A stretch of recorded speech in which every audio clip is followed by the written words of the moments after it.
Welcome back to the channel. Today I want to talk about my failed water diet. And the reason for that is that I woke up this morning and I had a real bad headache. So naturally I assumed that my blood sugar had dropped way below what I normally allow it to. And that's 73. I never let it go below 73. Especially before I go to sleep, because once you go to sleep, everything drops anyway. But when I woke up this morning, like I said, I had the headache, so I took a reading on my blood sugar, and it was down to 65, and that's way too low for me to feel safe with, especially going to sleep. And that's pretty much the end of the water diet. So I just felt like it was odd that you can go 3 days and never feel hungry of any kind with no food. That right there was something within itself for me, at least anyway. And that right there is that's an experience. And perhaps later on I'll try it again.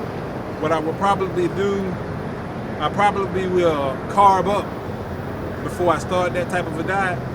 That way my stored glucose will be higher when I start, and it will probably allow me a big enough buffer so that I can complete those 5 days. But I've done 1 day more than I'm used to, so that's a success within itself. So that's one thing about diets. I always keep track of your blood sugar. I always keep track of your blood pressure.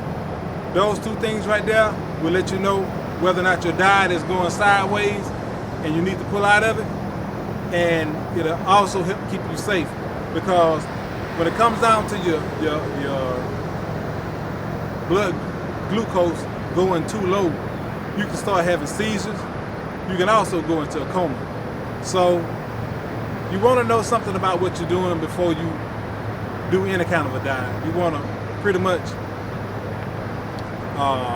consult your doctor. That's the proper thing to do. So I always keep track of those things: blood sugar, blood pressure, and that right there will keep you from, like I said, getting somewhere you don't want to be. Because if you have a stroke or something like that, the problems that you might have after a stroke might be a everlasting thing. So you have to be careful with a lot of things that you do, especially with diets, because they can be a lot more dangerous than you realize that they can be. I think that's going to be it. That's going to be it for the water diet. And the best way to get off of a water diet is slowly. Don't just go and start trying to eat heavy foods, because you're going to end up throwing up. That stuff is going to come right back up anyway. So the best thing to do is start off with soups. Start off with light soups, and that way it will get your stomach accustomed to having food in again. And that's the main thing. You want to get your stomach accustomed to having something in it, and gradually eat that soup slowly, you know. And every 2 hours you can add a little something to whatever it is that you eat. Every 2 hours, every 3 hours, but make sure you do it slowly. And at the same time, simply because I'm always on the keto diet, my body is always using fat for energy, and you want to end a water diet pretty much the same way. You want your soup to be a healthy, high-fat type of soup. That way you can keep your body geared towards using fat as energy rather than trying to look for carbs. That's what I wanted to talk to y'all about. If you haven't subscribed, subscribe to the channel.